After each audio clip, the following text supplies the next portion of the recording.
এই বৃষ্টির মধ্যে বাইরে যেতে পারছেন না, কিছু খেতে ইচ্ছে করছে মুসমুসে টাইপের, তাহলে এক্ষুনি তৈরি করে ফেলুন খুব সহজে। আসসালামু আলাইকুম এভরিওয়ান, মণিমার রান্নাঘরে আপনাদের সবাইকে অভিনন্দন। আমার এই চ্যানেলটা যারা প্রথম দেখছেন, লাইক, কমেন্ট, সাবস্ক্রাইব করে ভিডিওটা দেখা শুরু করুন। অনেকেই হয়তো তৈরি করেন, অনেকেই হয়তো জানেন না, তবে আমি কিভাবে তৈরি করি সেটাই আপনাদের সাথে আজকে শেয়ার করব।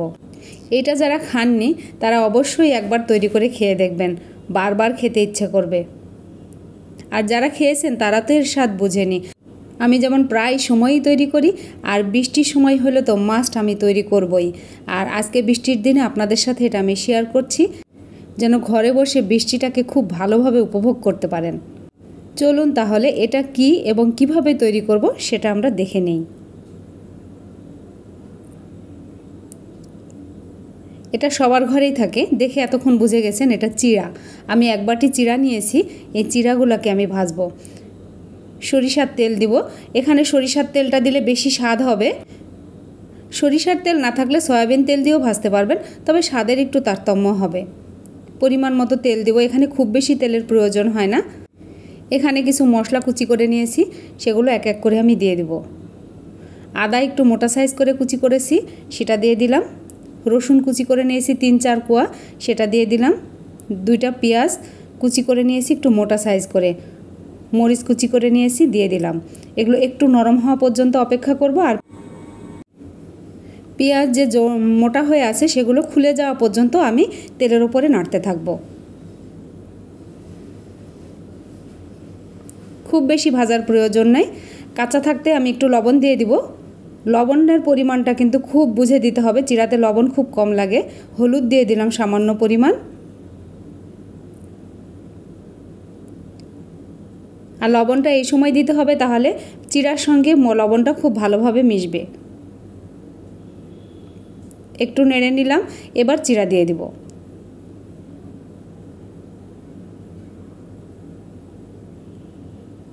খুব ভালো করে মিশিয়ে নিব মশলার সাথে। চিড়া ভাজার একটা সিস্টেম আছে, যেটা হলো চিড়া খুব পাতলা জিনিস, এটা অল্পতেই পুড়ে যায়। জাল কিন্তু খুব লো আঁচে রাখতে হবে, খুব জোরে জাল দেওয়া যাবে না, একদম লো আঁচে দিয়ে আস্তে আস্তে করে নাড়তে হবে, খুব ধৈর্য সহকারে নাড়তেই থাকতে হবে। খুব ভালো করে নেড়ে মিশিয়ে নিতে হবে। খুব সুন্দরভাবে মশলা হলুদের সঙ্গে চিড়াটা মিশে গেছে, এখন কিন্তু আস্তে আস্তে নাড়তে হবে। ঘরে যদি চিড়া থাকে তাহলে দেরি কেন, এক্ষুনি ভেজে নিন। এভাবে নেড়ে আমি একদম মুসমুসা যখন হয়ে যাবে ঠিক সেই সময় নামিয়ে নেব।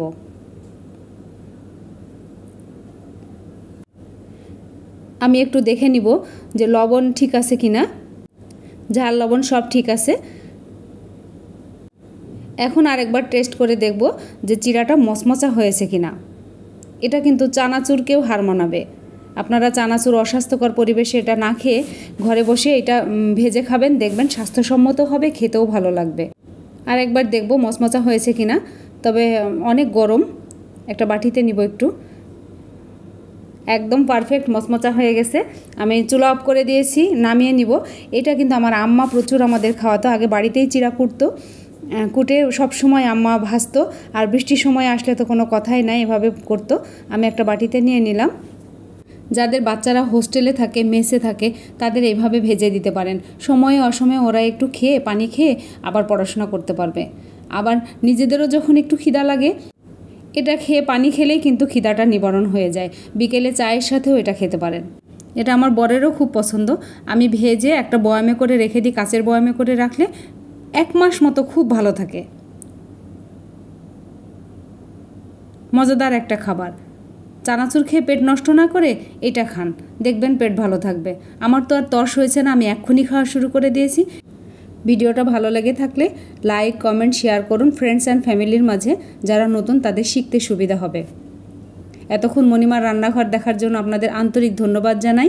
আগামী রেসিপি নিয়ে আসা পর্যন্ত আপনারা নিরাপদ ও সুস্থ সুন্দর থাকবেন, আমাদের জন্য দোয়া করবেন।